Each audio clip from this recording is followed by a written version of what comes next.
Olá, meu caro aluno, olá, minha cara aluna. Na aula de hoje, vamos trabalhar um tema quente de controle de constitucionalidade, a chamada ADO, Ação Direta de Inconstitucionalidade por Omissão, que tem tudo para cair na sua prova da OAB.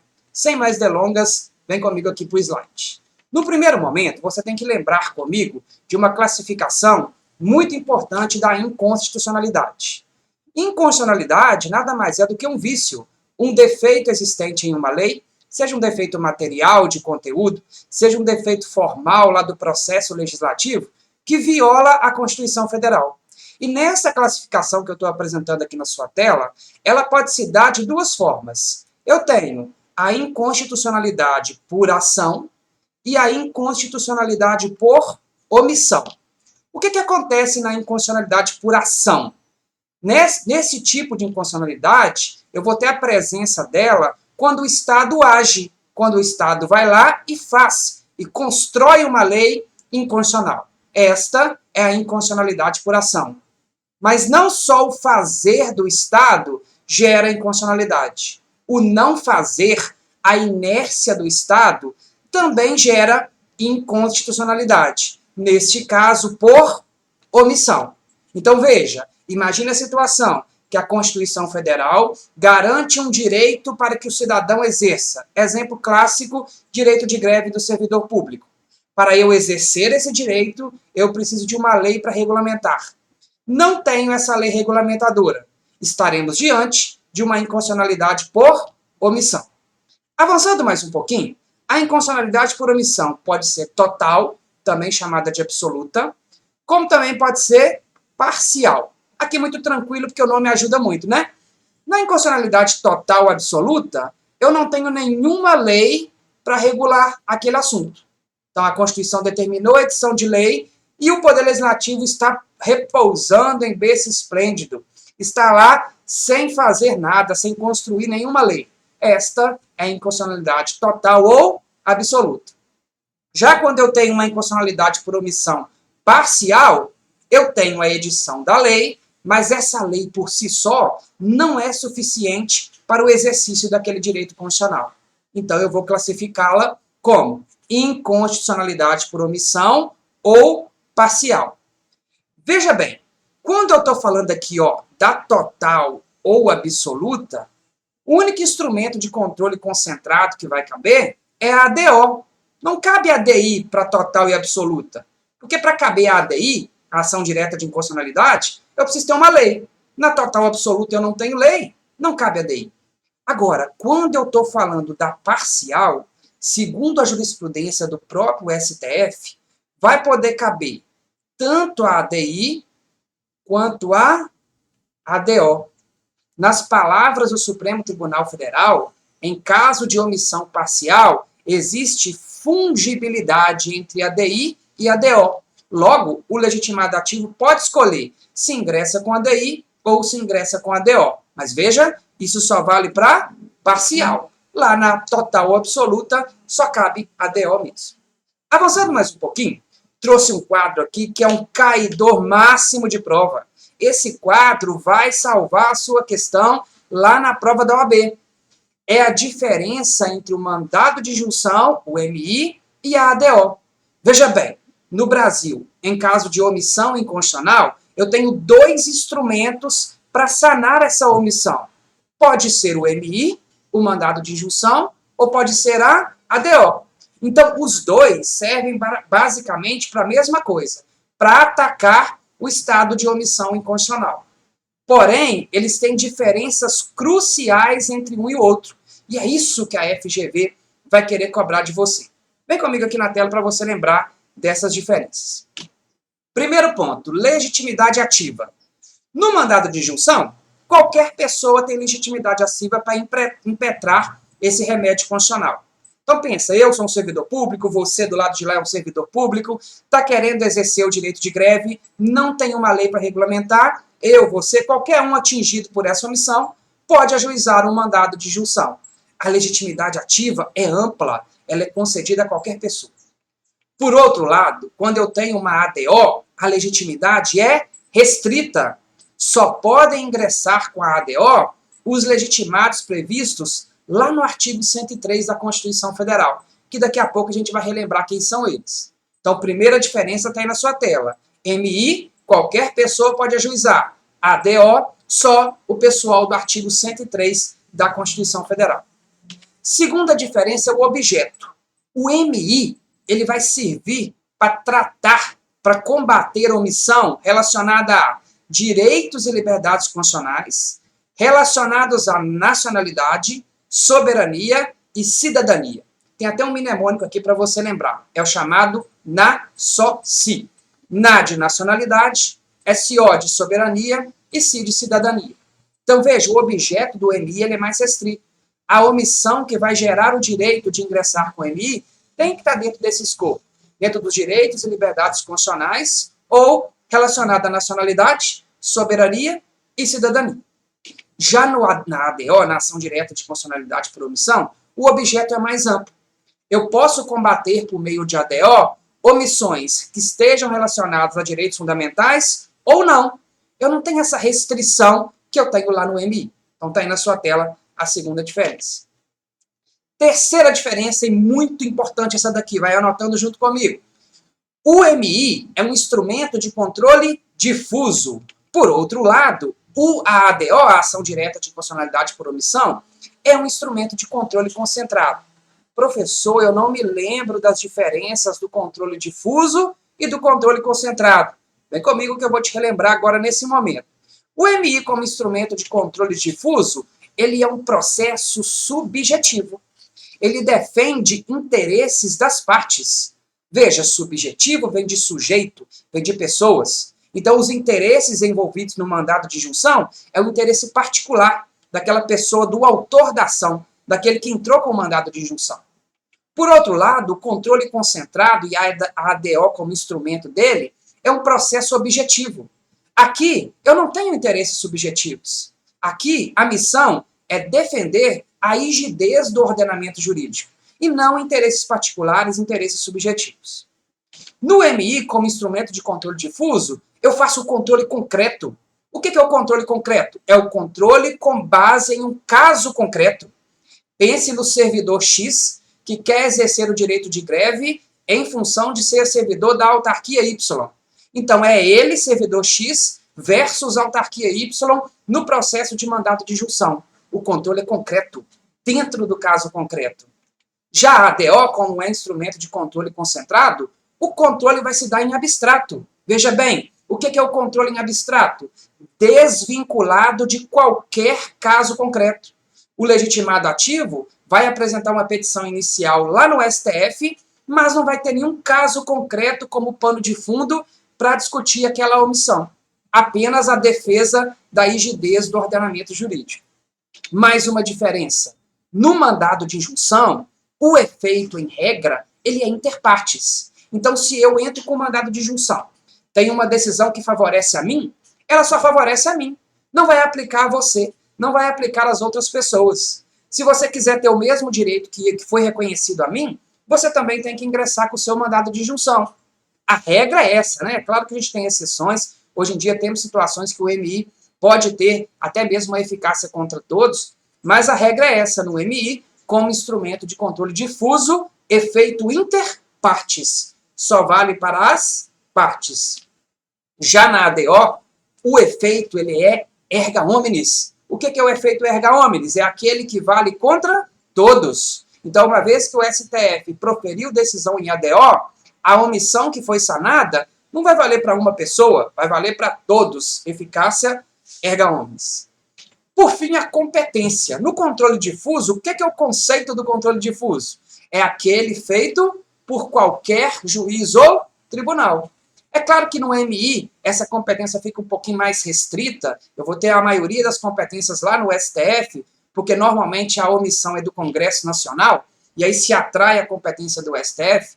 Mas como instrumento de controle difuso, é qualquer juiz ou tribunal que analisa. Claro, desde que tenha competência para julgar o mandado de junção.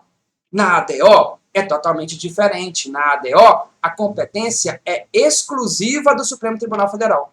O único órgão que pode julgar a ação direta de constitucionalidade por omissão é o Supremo Tribunal Federal. Veja, o rol é muito mais restrito aqui na competência.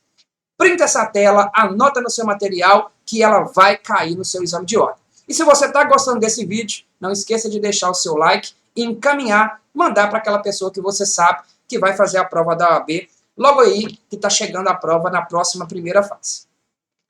Avançando agora na ADO, que já traçamos as diferenças entre ADO e MI, vamos começar a falar um pouquinho agora só da ADO. Competência para julgamento. Quem que julga a ADO? Você já sabe, é o Supremo Tribunal Federal. E, aliás, ele não só julga a ADO, né? Quando eu falo de um controle concentrado de constitucionalidade, você tem que lembrar comigo que eu tenho quatro ações do controle concentrado. Eu tenho a ADI, ação direta de inconstitucionalidade. Eu tenho ação direta de inconstitucionalidade. Eu tenho a ADO, ação direta de inconstitucionalidade por omissão. Eu tenho a ADC, ação declaratória de constitucionalidade. E eu tenho a ADPF, arguição de descumprimento de preceito fundamental. As quatro ações de controle concentrado são de competência do STF. É ele que julga através de sua competência originária, artigo 102 da Constituição. Legitimidade ativa. Professor, você falou no slide anterior que a legitimidade ativa aqui na ADO ela é restrita. E ela é muito restrita mesmo. De acordo com o artigo 12A da Lei 9868 de 99, só podem ajuizar a ADO os mesmos legitimados para ajuizar a ADI e a ADC. Ah, professor, você não me ajudou muito, porque eu não lembro, eu não me recordo quem pode ajuizar a ADI. Então vem comigo que eu vou tratar aqui, depois eu vou tratar desse assunto aqui, mas eu vou te lembrar, eu vou refrescar a sua memória sobre os legitimados ativos. Quando eu estou falando dessas quatro ações, ó, a ADI, a ADO, a ADC e a ADPF, você vai lembrar comigo que todos os legitimados estão lá no artigo 103 da Constituição Federal. E esse artigo 103 da Constituição Federal é o que a gente chama de rol taxativo. Como assim, professor? Rol taxativo. É rol taxativo porque somente podem ingressar com essas ações de controle concentrado aquelas pessoas que estão previstas nele. Em outras palavras, se você não consta lá no artigo 103 da Constituição Federal, você não tem legitimidade para ingressar com essas ações, nem com a ADI, nem com a ADC, nem com a ADO e nem com a ADPF.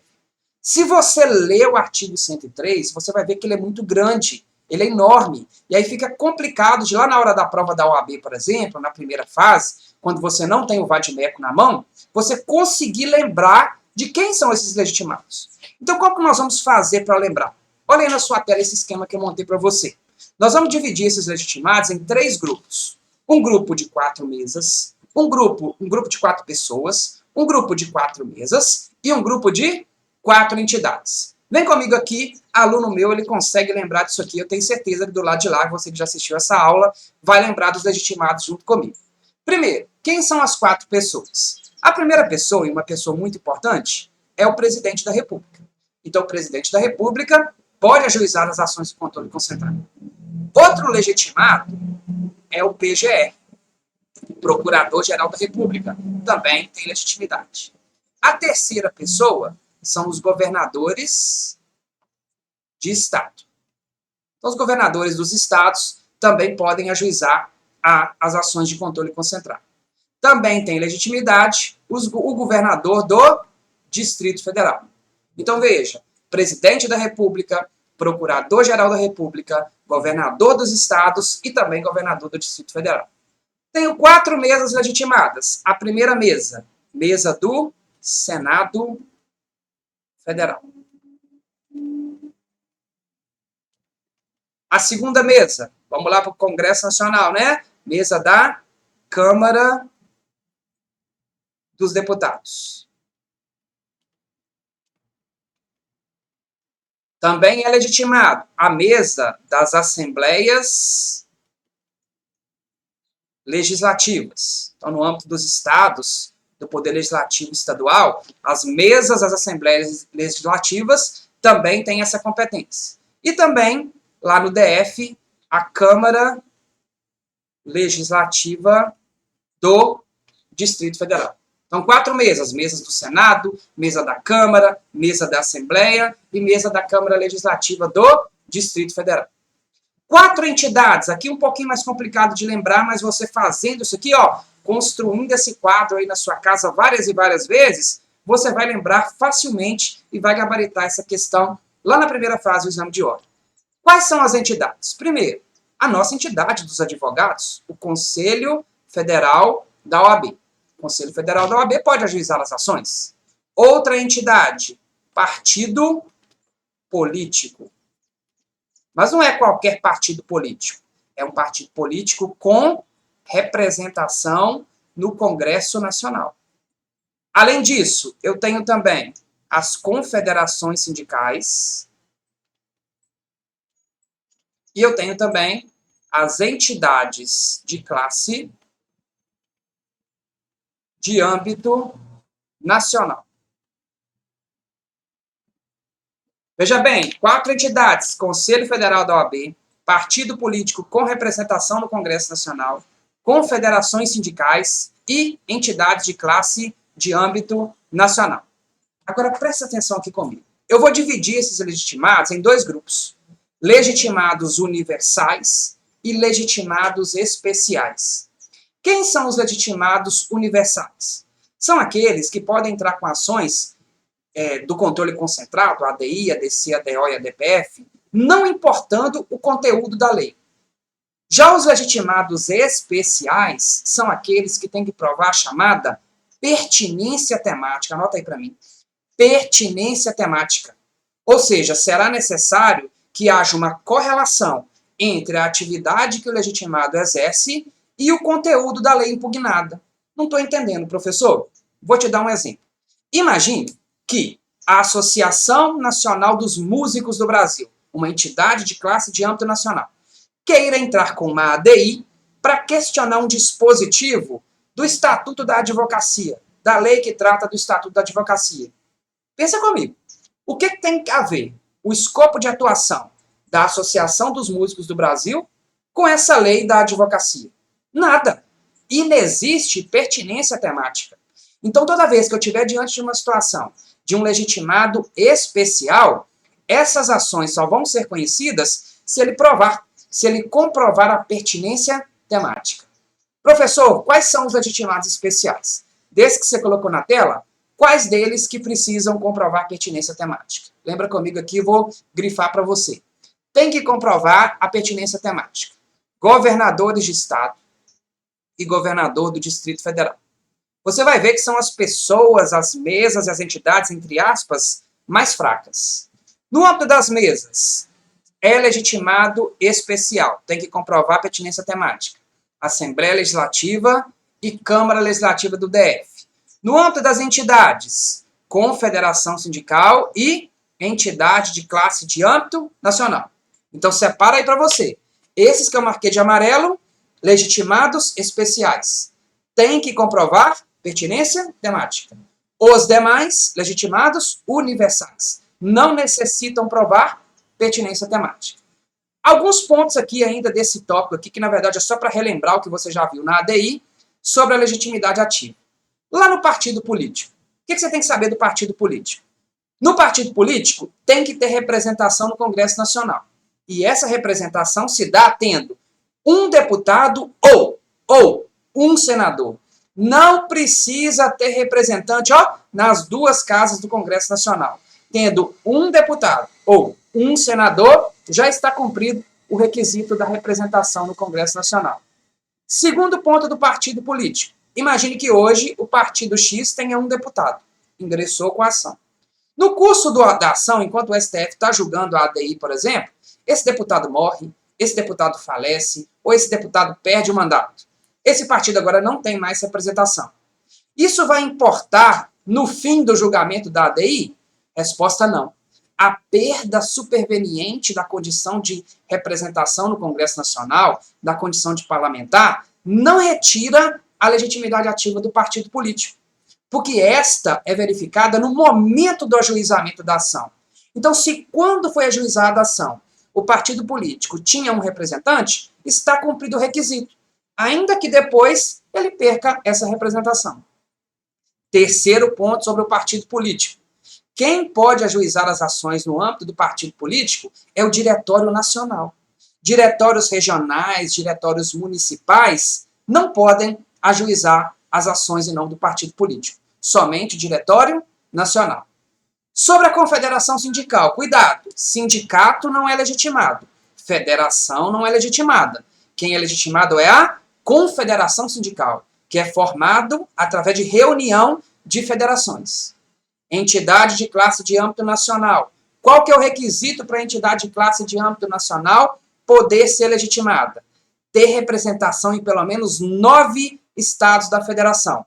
Se não tem representação em 9 estados da federação, não tem a condição de âmbito nacional. Precisa ter representação em 9 estados do Brasil.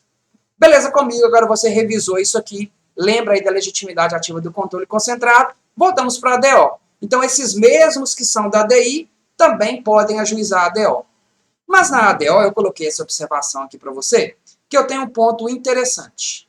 Às vezes, o legitimado ativo que vai ingressar com a ADO, ele é o mesmo que poderia apresentar o projeto de lei. Pensa na seguinte situação. Imagine um caso, por exemplo, do presidente da República que tem competência para apresentar determinado projeto de lei. E ele não faz. Ele fica inerte, ele não apresenta o projeto de lei. Será que seria lógico eu aceitar uma ADO daquela pessoa que ela mesma poderia ter contribuído para sanar a omissão? Claro que não, né? Então anota para mim. Se o legitimado ativo, ele é o responsável pela omissão, e ele vai lá e ingressa com uma ADO, o Supremo Tribunal Federal não vai conhecer dessa ação. Ora, meu filho, ao invés de você vir aqui no STF ajuizar a ADO, apresente você o projeto de lei. Está nas suas mãos acabar com a omissão inconstitucional. Então, cuidado com esse detalhe, porque vários dos legitimados ativos, eles também têm poder de iniciar o processo legislativo constitucional. Avançando mais um pouquinho, e a legitimidade passiva? A legitimidade passiva vai recair sobre aquelas pessoas que têm a competência para editar o ato legislativo e não fizeram. Primeiro, normalmente é o Congresso Nacional, ou pode ser o Presidente da República, os órgãos e autoridades que deviam ter apresentado o projeto de lei e não fizeram. Eu também posso ter omissão administrativa. Às vezes uma portaria, um ato normativo secundário, que era para ter sido editado e não foi editado. Cuidado, na legitimidade passiva que dá a ADO, nunca teremos um particular, nunca teremos uma pessoa privada. Por quê? Porque os particulares não têm competência para editar normas, para fazer leis, então eles nunca vão estar no polo passivo de uma ação de ADO. Cuidado também, se eu tenho uma iniciativa privativa ou reservada, o que é isso? O que é iniciativa privativa ou reservada? É aquela em que a Constituição Federal reserva a iniciativa para apresentar determinado projeto de lei para apenas algumas pessoas. Exemplo clássico, artigo 61, parágrafo 1º da Constituição. Tudo que está lá no 61, parágrafo 1º, só o presidente da República é que pode apresentar o projeto de lei. Exemplo, aumento de remuneração do servidor público. A competência ela é privativa. Nesse caso, quando eu tenho competência privativa, somente uma pessoa, de acordo com a Constituição, é que pode apresentar o PL, o omisso é aquele que não exerceu a iniciativa. É aquele que não iniciou o processo legislativo constitucional.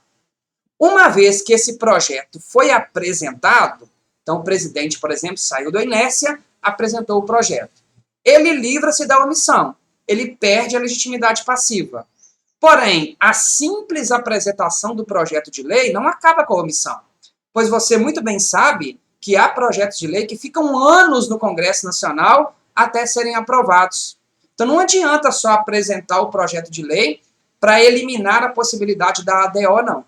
Aquele que apresentou se livra da omissão, mas o Congresso Nacional não. O Congresso Nacional continua omisso até que essa lei seja aprovada.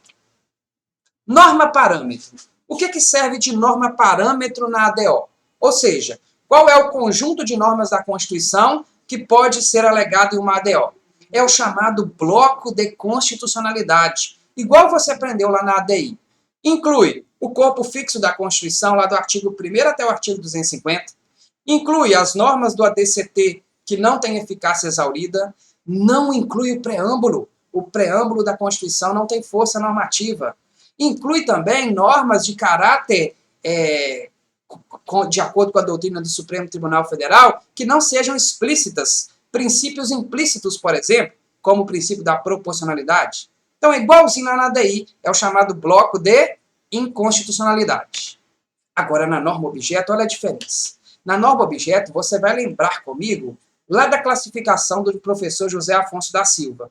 Ele divide as normas constitucionais quanto à sua eficácia em 3 grupos. Normas constitucionais de eficácia plena, contida e limitada. O que pode ser norma objeto de ADO? Como eu não tenho a norma, ou na causa da omissão parcial eu até tenho a norma, mas ela não completa o sentido constitucional, somente aquelas de eficácia limitada que ainda não foram regulamentadas, ou que foram regulamentadas de forma deficiente. O que é uma norma constitucional de eficácia limitada? Olha na sua tela um exemplo, nunca mais você vai esquecer. O direito de greve será exercido nos termos e nos limites definidos em lei específica. Então, veja, eu tenho lá uma norma constitucional que me garante um direito, mas essa norma constitucional ela condiciona o meu direito à existência de uma lei. Como é que chama isso? Norma constitucional de eficácia limitada. Se eu não tiver a edição da lei, eu não consigo exercer o meu direito. No caso aí, se enquanto não tiver uma lei, o servidor não consegue exercer o direito de greve. E aí o que ele pode fazer para sanar essa omissão, para conseguir exercer esse direito? A ação direta de inconstitucionalidade por omissão, que pode ser ajuizada pelos legitimados do artigo 103.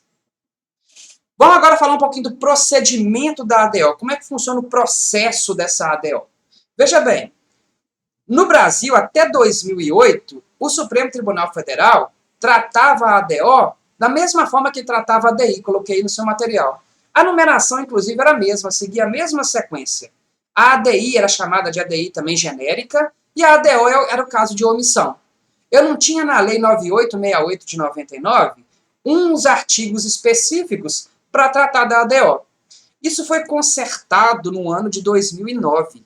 Lá em 2009, a Lei 9868 de 99 foi alterada e foram inseridos os artigos 12A até o 12H, que passaram a tratar especificamente da ADO. Agora eu tenho artigos que tratam só da ADO.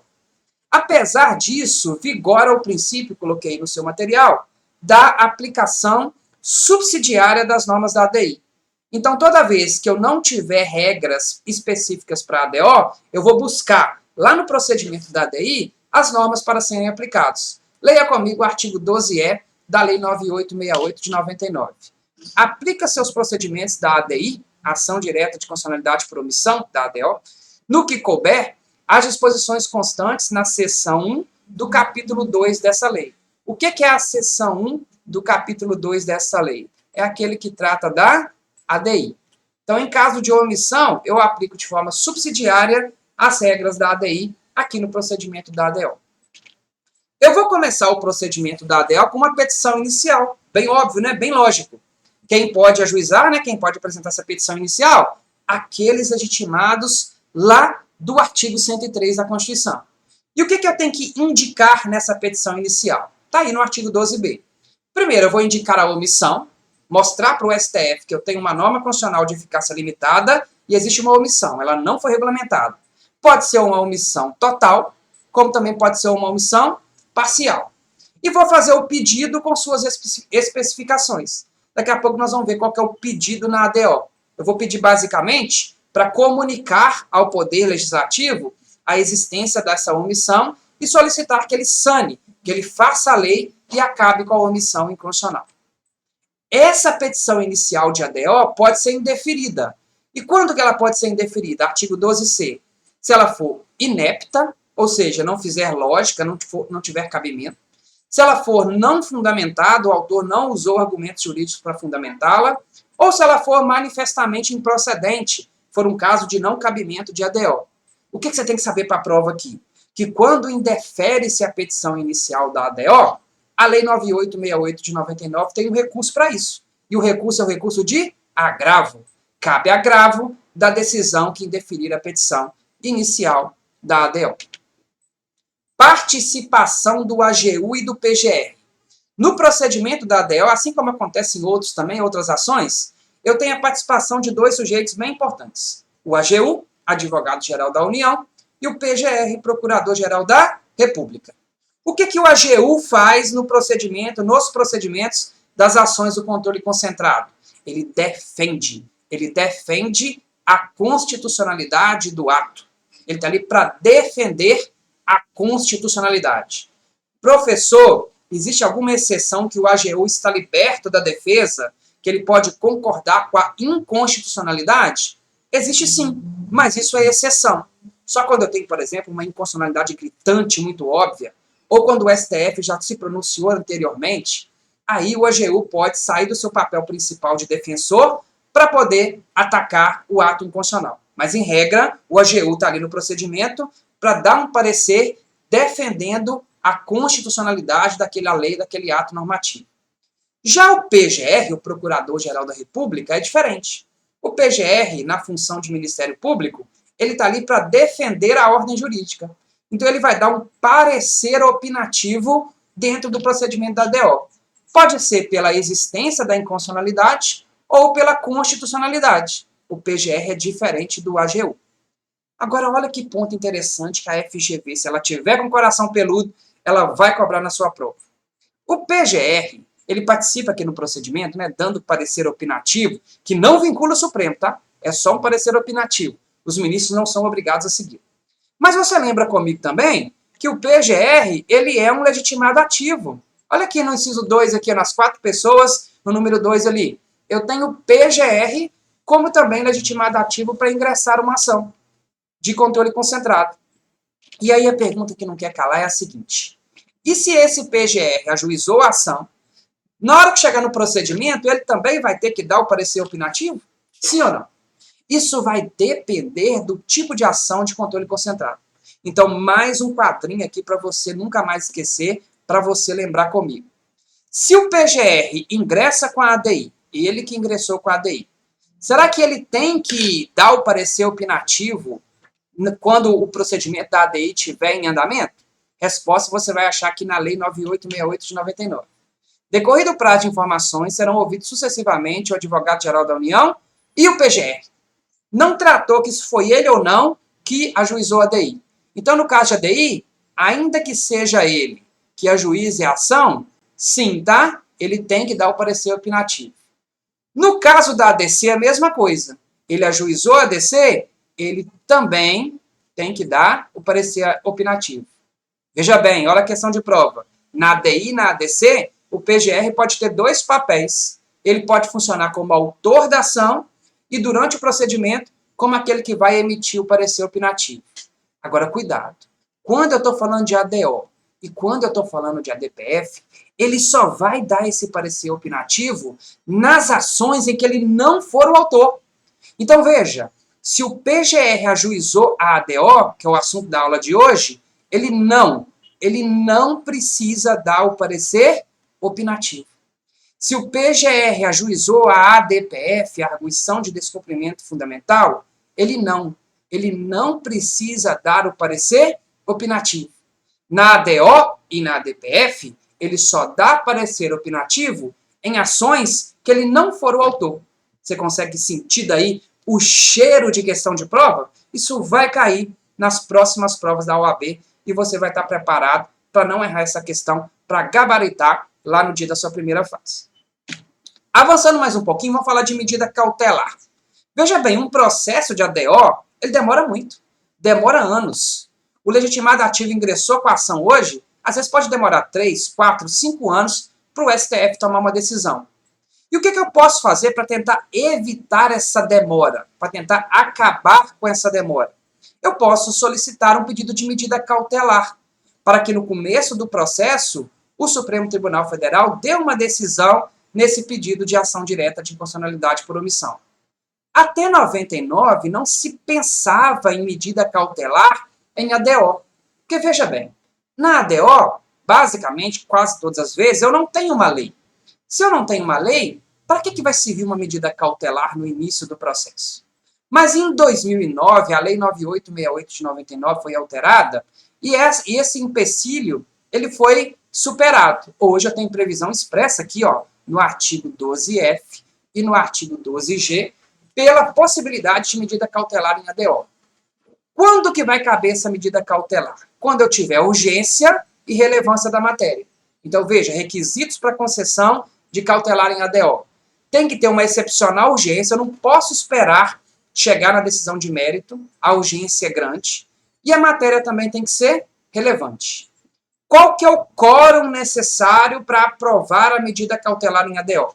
Você lembra muito bem comigo, né, que lá no Supremo Tribunal Federal, lá no STF, eu tenho quantos ministros? Fala aí para mim, pelo amor de todos os santos. STF, você lembra, né? Somos um time de futebol. Se o time de futebol tem 11 jogadores, o STF ele possui 11 ministros, né? Eu tenho 11 ministros para poder tomar decisões do Supremo. Quando eu estou falando do quórum aqui para decidir a medida cautelar, eu vou ter dois tipos de quórum. Eu vou ter um quórum de instalação e eu vou ter um quórum de aprovação. O que é o quórum de instalação? O quórum de instalação é aquele quórum para aprovar a medida. É o quórum para iniciar o julgamento. Sem o quórum de instalação, não há que se falar em julgamento de ações de controle concentrado. E o quórum de instalação, ele é um quórum maior. Ele é de 8 ministros, ou então também de 2/3. 8 ministros ou 2/3. E o quórum de aprovação? O quórum de aprovação é um pouquinho diferente. Já o quórum de aprovação, ele é um quórum de maioria absoluta. E quanto que seria a maioria absoluta? Se eu tenho 11 ministros do Supremo Tribunal Federal, a maioria absoluta são 6. Então, veja bem, não confunda os dois quórums. Quórum de instalação, 8 ministros, os 2/3 do STF, e para aprovar a medida cautelar, 6 ministros, a maioria absoluta. Efeitos da concessão da medida cautelar. Beleza, o STF deu uma medida cautelar, concedeu a medida cautelar. Qual que é o efeito da concessão dessa medida cautelar? Veja bem, se eu estou diante de uma omissão parcial, qual que é o efeito da medida cautelar? Ele vai suspender a aplicação da lei ou do ato normativo questionado. Lembra que na omissão parcial eu até tenho a lei, mas essa lei não atende todo o comando constitucional? Então, o que vai acontecer? Eu posso pedir a suspensão da aplicação dessa lei ou do ato normativo questionado. Agora, para aplicar para omissão total e parcial, eu tenho outras situações. Eu posso suspender os processos judiciais ou processos administrativos que envolvam ali essa omissão, ou também um rol aberto deixado pela lei, qualquer outra providência a ser fixada pelo tribunal. Avançando mais um pouquinho, vamos falar da oitiva do PGR. Aqui, para conceder a medida cautelar, o PGR pode ser convidado a se manifestar. Cuidado, de acordo com a lei, o relator, julgando indispensável, vai ouvir o PGR no prazo de 3 dias para decidir se concede ou não essa medida cautelar. Veja, julgando indispensável, não é obrigatório. Voltando mais um pouquinho aqui, lembra comigo uma situação aqui. Falei com vocês dos quórum, né? Do quórum para concessão da medida cautelar. Falamos que precisa ter 2/3 dos ministros presentes e o voto da maioria absoluta ou 6 ministros. Será possível conceder essa medida cautelar de forma monocrática? Um ministro só? Lembra comigo, a Lei 9868 de 99 tem uma previsão no seguinte sentido. Nos casos de recesso do tribunal, é permitida a concessão de medidas cautelares nas ações de controle concentrado, desde que depois o pleno, o tribunal total, referende essa decisão. Então, cuidado, é possível sim, tá, um ministro sozinho, de forma monocrática, tomar decisão de medida cautelar em ADO, em ADI, em ADC, em ADPF. Mas depois essa decisão monocrática vai ficar pendente de julgamento pelo plenário do tribunal. Agora nós vamos falar da decisão definitiva de mérito. Beleza, professor? O STF foi lá, deu uma decisão definitiva de mérito. Em que consiste a decisão definitiva de mérito? Num primeiro momento, nós temos que lembrar de um princípio importantíssimo da Constituição Federal, que é o princípio da separação dos poderes. De acordo com o princípio da separação dos poderes, é vedado, é defeso que um poder entre na esfera de competência de outro poder. Nós vivemos um sistema em que os poderes têm que viver de forma independente e harmônica entre si. claro, temos o nosso sistema de freios e contrapesos, onde os poderes exercem funções típicas e também funções atípicas para equilibrar o poder, um poder controlando o outro poder em um sistema harmônico. Mas o princípio da separação dos poderes é inerente ao Estado brasileiro. Eu não posso pensar que o Poder Judiciário, no âmbito da ADO, mande, determine que o Legislativo faça uma lei. Porque se esse fosse o efeito prático da ADO, eu ia ferir, eu ia quebrar o princípio da separação dos poderes. Veja bem, eu teria o STF, que é o Poder Judiciário, determinando que o Poder Legislativo fizesse a lei. Onde estaria a igualdade entre os poderes? Onde estaria a harmonia entre os poderes? Então, por causa desta limitação do princípio da separação dos poderes, durante muito tempo, a decisão de mérito em ADO, coloquei no seu material, teve pouco efeito prático. A única coisa que ela servia é para noticiar, para comunicar o Congresso Nacional do estado de mora legislativo. Eu tinha todo o processo da ADO e no finalzinho o STF tomava uma decisão, reconhecia a mora e comunicava, noticiava para o Poder Legislativo a ausência daquela lei para que ele fizesse, para ele que tomasse as providências. Era apenas uma notícia, uma comunicação e não uma ordem. Isso está no artigo 103 da Constituição.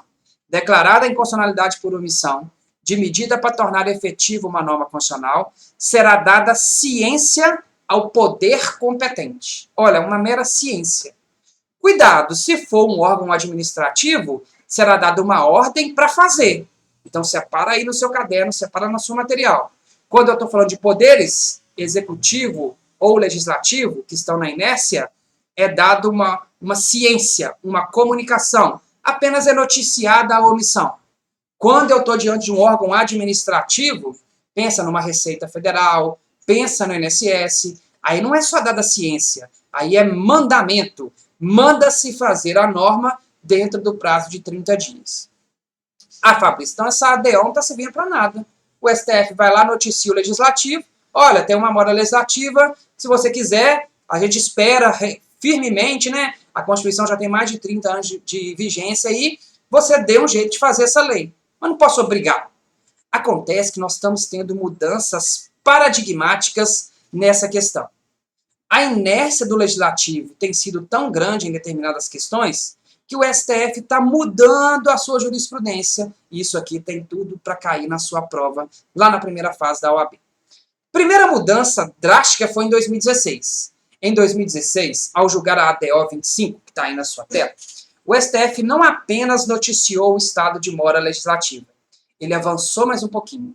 Ele fixou um prazo de 12 meses para que o Congresso Nacional editasse uma lei complementar prevista lá no artigo 91 do ADCT, que trata de matéria tributária. E avançou ainda mais. Disse que se esse prazo de 12 meses não fosse cumprido, a lei não tivesse sido feita nele, ia caber ao TCU, que é um órgão administrativo, regulamentar esse dispositivo constitucional. Olha a mudança de paradigma. Agora ele não apenas noticiou a omissão, ele avançou um pouquinho mais, ele deu um prazo para fazer essa lei. Em 2019, a mudança foi mais drástica ainda. Isso aqui tem tudo para cair na sua prova.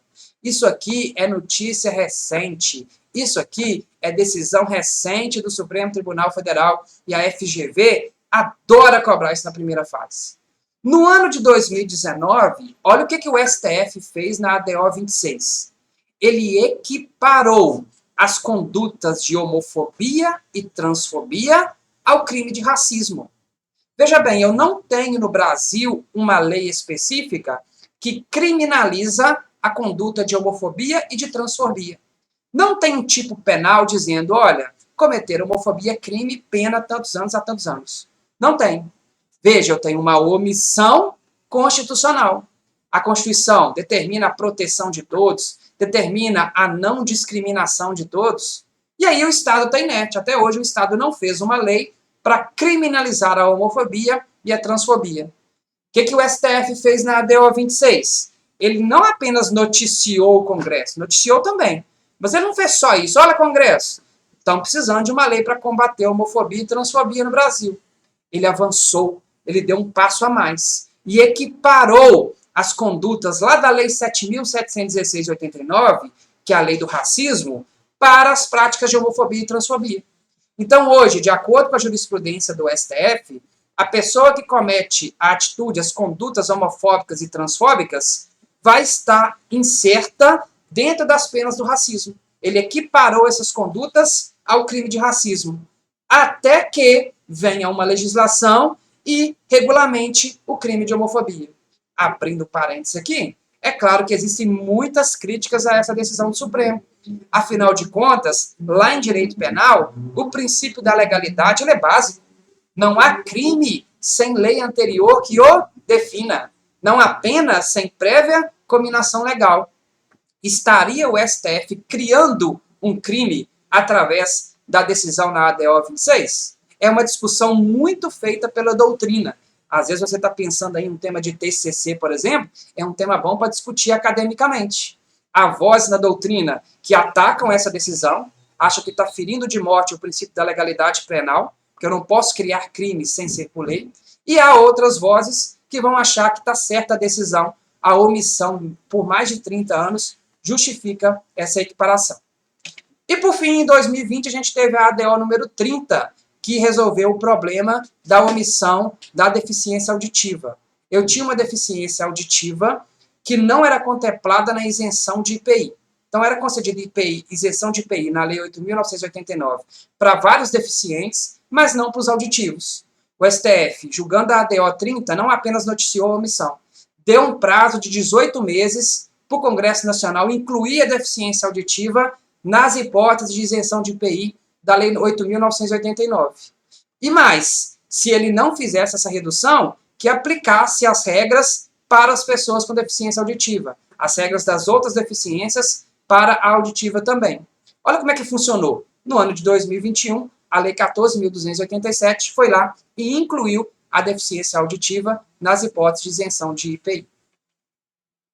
Chegando ao final da nossa aula, cuidado, não cabe recurso nem ação rescisória em ADO. Tanto o recurso quanto a ação rescisória são vedados no procedimento de ADO. É uma decisão irrecorrível. Cuidado, só cabe embargo de declaração. Tirando os embargos de declaração, não cabe recurso. E também não cabe ação rescisória.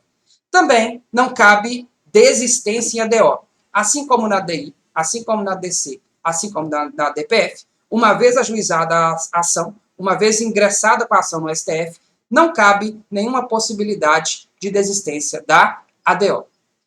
Também, não temos possibilidade de intervenção de terceiros, assistência, denunciação da lide, chamamento ao processo. Não cabe isso no procedimento da ADO, mas o amicus curiae cabe. O amicus curiae, o amigo da corte, aquelas entidades que estão ali para ajudá-la a pluralizar o debate constitucional, elas podem ser chamadas a participar do procedimento. Não cabe intervenção de terceiros em modo geral, mas amicus curiae cabe. Espero que você tenha aprendido bastante. Gabarite essa questão na sua prova da OAB e vamos juntos.